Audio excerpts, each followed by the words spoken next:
Boa tarde, meu nome é Márcia, sou da coordenadora da PASCOM da paróquia Nossa Senhora Aparecida.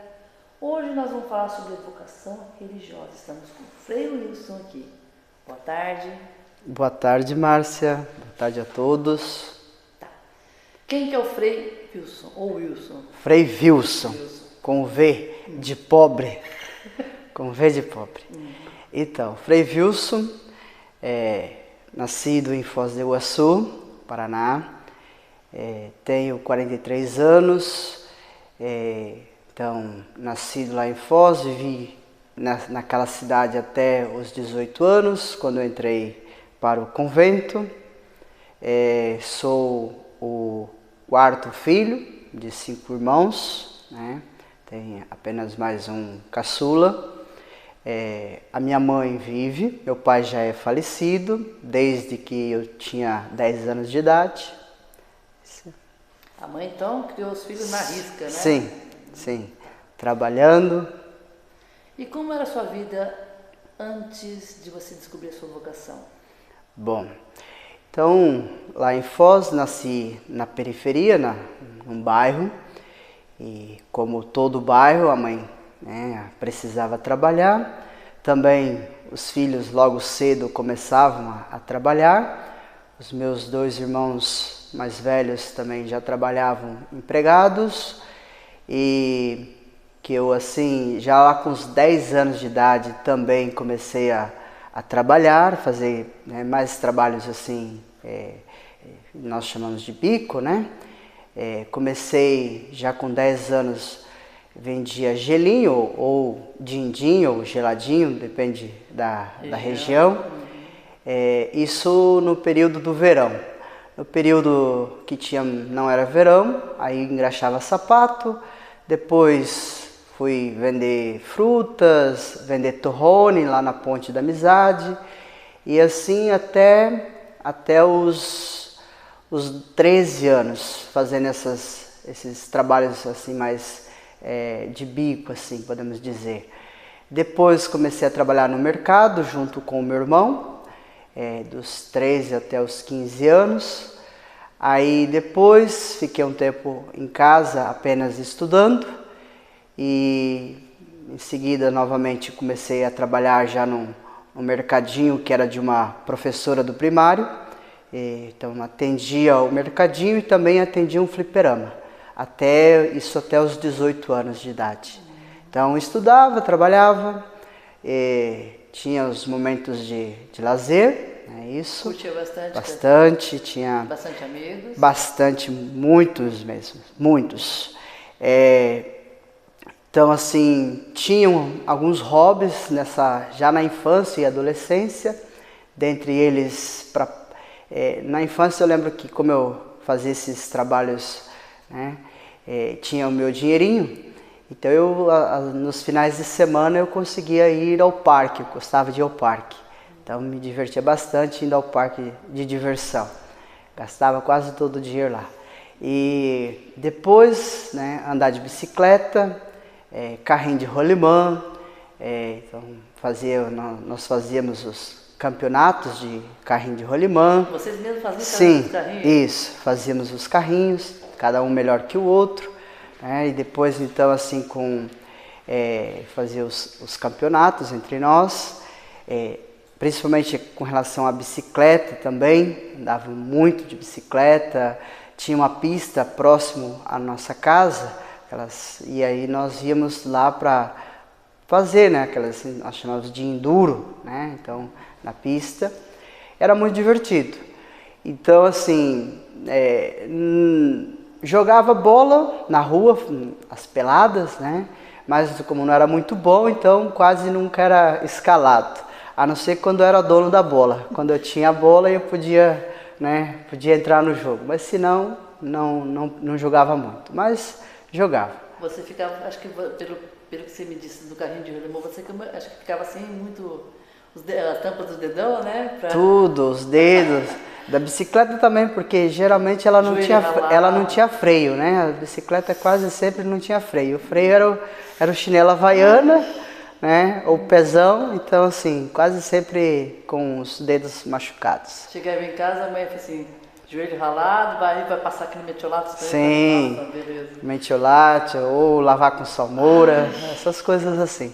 Próprio dos anos 80 e anos 90. É. Frei, e como surgiu sua vocação? Então,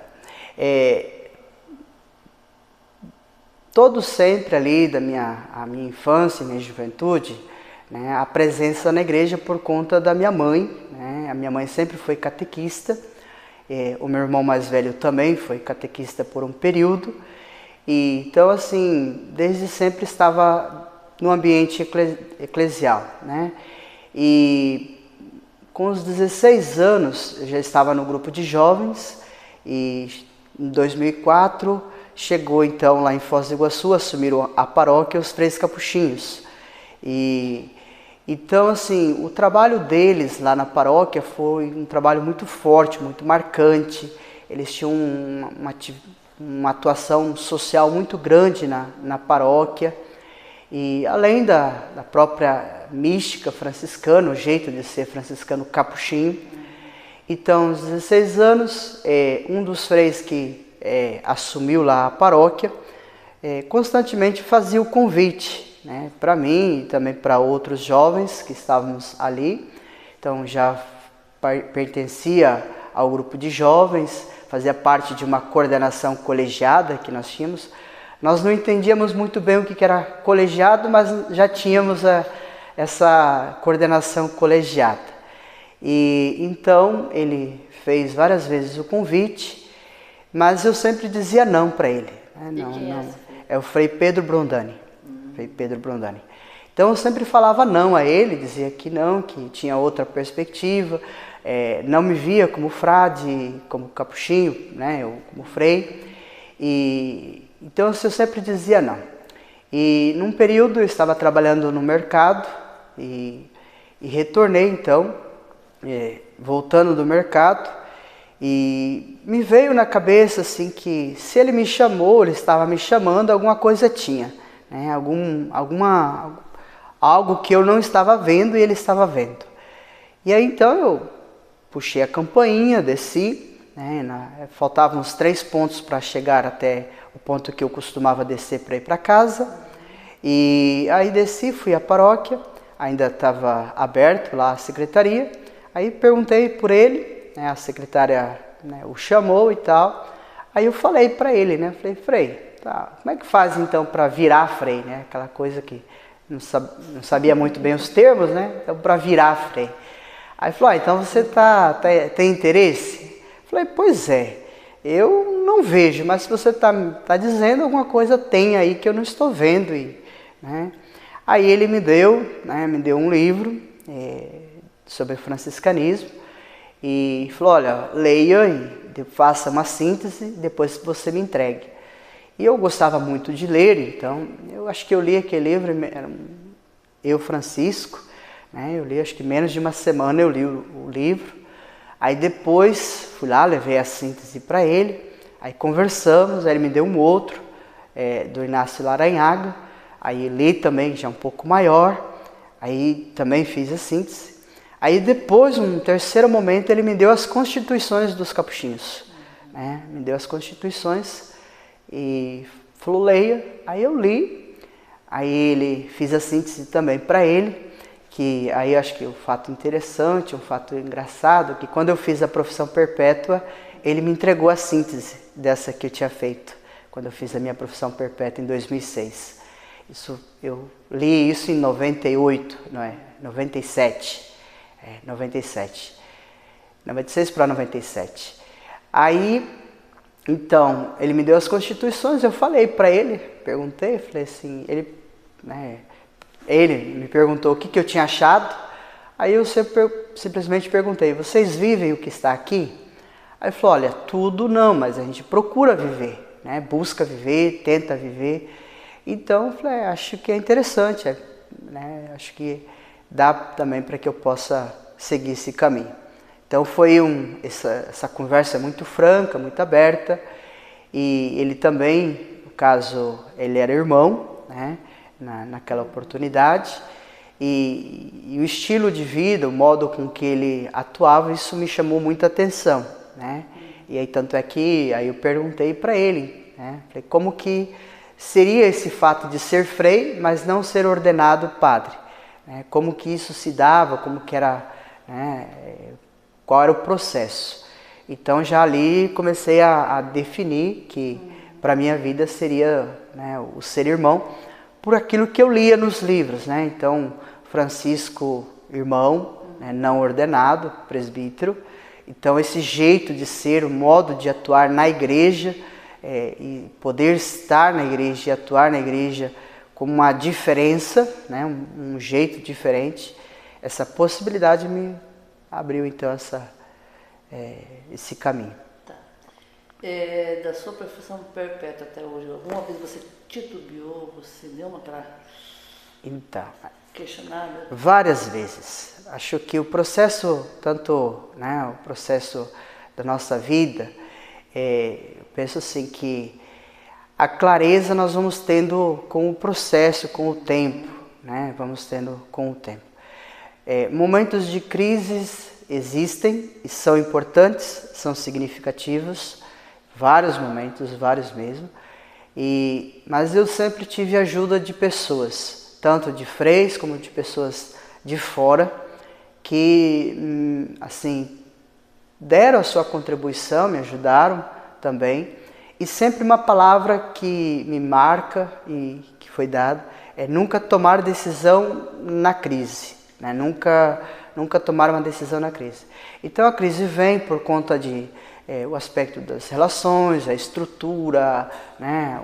Tudo isso vai acumulando. Muitas vezes você para e pensa, mas será que é isso mesmo que Deus quer de mim? Vale a pena investir a minha vida? Vale a pena gastar a minha vida nessa realidade? Então, assim, com certeza, várias vezes apareceu. Mas eu sempre procurei pessoas para que eu pudesse conversar, pudesse abrir meu coração, dizer o que eu estava passando e tal. E me ajudaram muito. Então, você quer dizer assim, que momentos assim, de provação fortalece a pessoa no crescimento espiritual? Você disse. Isso, a crise ela ajuda, porque o próprio termo, né, da crise, que é o crisol, né, que é purificar, né, a própria crise ela já tem em si essa etimologia, esse termo, essa força semântica, né? Então eu penso que ajuda muito. Ela é importante porque a pessoa precisa. Basta ver que o próprio Jesus passou por crises, né? O próprio estar lá no Horto das Oliveiras é uma crise, né? Foi uma crise para ele. Tá. E uma pergunta assim que todo mundo pergunta: ser frei, qual a diferença entre ordenado e não ordenado? Então, a palavra frei, né, já em si ela significa ser irmão, né? É o termo que vem do latim frater, né? Então irmão. Foi essa proposta que Francisco intuiu, né? Que na sua época havia duas classes dentro da igreja. A classe monacal, os monges, e os padres diocesanos, como nós conhecemos hoje, então os diocesanos. E Francisco ele intui que ele não quer nem ser padre diocesano, né?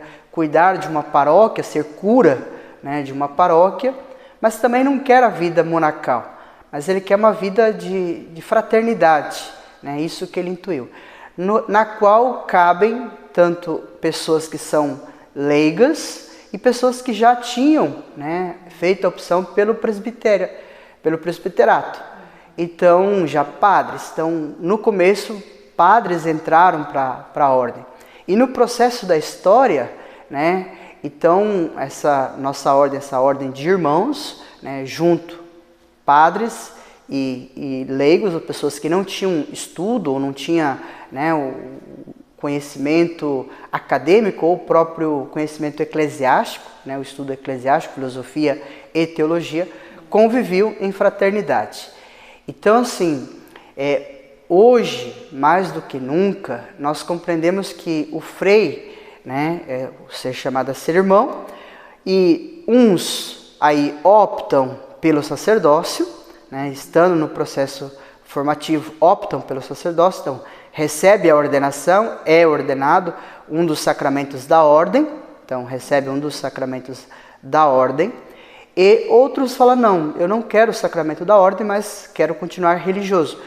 E aí nós entendemos, então, o frei que é irmão e o frei irmão presbítero. Então, o irmão leigo e o irmão presbítero. Ambos somos irmãos, né? Então, aquele que fez a opção pelo presbiterato é irmão presbítero.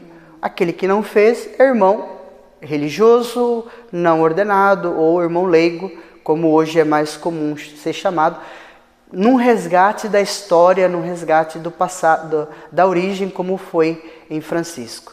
Então, vocês podem optar por um ou por outro. Podemos optar em ser presbítero ou não ser presbítero. E não sendo presbítero, você tem outras áreas de atuação, né, dentro da ordem e qualquer caminho. E mesmo sendo presbítero também, né, um exemplo, o frei fez opção pelo presbiterato. E aí ele quer fazer um curso numa área específica. Se a congregação acha que é oportuno, ele vai e faz, né? Assim também hoje o irmão que não optou pelo sacerdócio também, eu quero fazer um curso de uma área específica. Isso vai colaborar com a ordem, né? Com a província. Ok, então vai e faz. Então é tudo dialogado e conversado assim. Então tem um pouco nesse sentido. Mas em si, se você chamou o frei de frei, né, ele sendo ordenado ou não ordenado, significa que ele pertence a uma congregação ou uma ordem, significa que ele é religioso. Então, se você chamou ele de frei, né, então já automaticamente você já sabe que você está diante de um religioso, que fez também a opção de ser presbítero. Quando você fez a sua profissão perpétua? Em 2006. 8 de julho de 2006. Nossa. De lá até aqui, teve algum momento marcante ou um momento engraçado na sua experiência até agora? Bom, então, marcante para mim foi a minha ida para o Amazonas. O estar no Amazonas foi muito significativo para mim. Em 2006 eu fiz a profissão perpétua em Foz do Iguaçu. E já no final de 2006 eu recebia, né, o mandato de ir para o Amazonas, a obediência para ir para o Amazonas, final de 2006. Início de 2007 eu fui morar lá na Custódia do Amazonas, e hoje chamada Custódia do Amazonas e Roraima, porque na ocasião Roraima era um dos estados do Brasil que não tinha a presença dos capuchinhos. E aí foi conversado e visto a necessidade de implantar também a presença lá, a ordem, e os provinciais aqui do Brasil conversando, então resolveram fazer uma fraternidade interprovincial, ou seja, com freis de províncias diferentes. Então aí fui eu aqui da província do Paraná, um frei da província do Ceará, Piauí, e um frei do Amazonas, constitui então essa fraternidade. Morei 6 anos lá, em Roraima, depois, né, vim para o Rio de Janeiro fazer o mestrado em Sagrada Escritura, terminei no final de 2015, retornei para o Amazonas, só que para o sul do Amazonas, na cidade de Humaitá, né, no qual fiquei 4 anos, até final de 2019, que fui para os Estados Unidos fazer um curso e retornei no início de 2020. Então, para mim, assim, marcante na minha vida foi estar no Amazonas. Então, aquela realidade, o atuar lá, o trabalhar, para mim foi muito significativo. E vamos fazer um bate-bola, né? É o seguinte, eu quero fazer uma pergunta, uma palavra, o senhor vai ter que me responder de pronto. Um sentimento. Alegria. Uma emoção. Uma emoção, poder viver esse momento. Um medo. Um medo. Temos aí que está. Então, um período eu tinha medo de envelhecer. O medo de envelhecer, mas assim, de envelhecer, mas não de um envelhecer não saudável, né? Então eu tinha medo assim. Não sei se hoje eu tenho, por isso que eu estou pensando, fiquei pensando.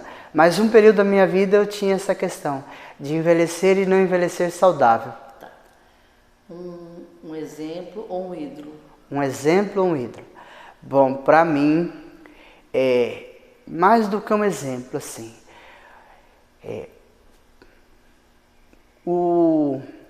a figura do Papa Francisco, para mim, é um grande exemplo. Para mim, a figura dele, o modo com que ele atua, né, é aquilo que eu penso em relação à igreja, desde quando comecei a estudar teologia. A eclesiologia que ele apresenta é a eclesiologia que também está na minha cabeça, e acredito ser o caminho certo. E estando na Amazônia, vários bispos têm essa mesma postura, então penso que os bispos que estão na Amazônia para mim também são um exemplo. Acho que ídolo em si, podemos dizer, mas a figura de Francisco para mim sempre marcou, desde sempre, né? Desde sempre. Eu lembro que lá na minha infância, porque a paróquia que eu nasci é paróquia, o padroeiro São Francisco de Assis. E eu lembro que ainda criança, eu perguntava para minha mãe quem era aquele homem que estava lá no altar, né, com aquele, né, abençoando. E ela, no seu conhecimento, ela dizia, olha, ele é um amigo dos pobres. Ela dizia isso, é São Francisco, amigo dos pobres. Então, essa expressão que ela colocava sempre, para mim, marcou, né? Francisco, amigo dos pobres. Então, ele desde sempre me acompanhou e está presente na minha vida. Bom, Frei Wilson, muito obrigada pela sua disposição em me atender nessa entrevista, tá? Relembrando que semana que vem, segunda-feira, começa a semana do religioso ou religiosa. Nós agradecemos aqui, muito obrigada. Fiquem para a próxima entrevista. Tchau. Eu que agradeço, Márcia.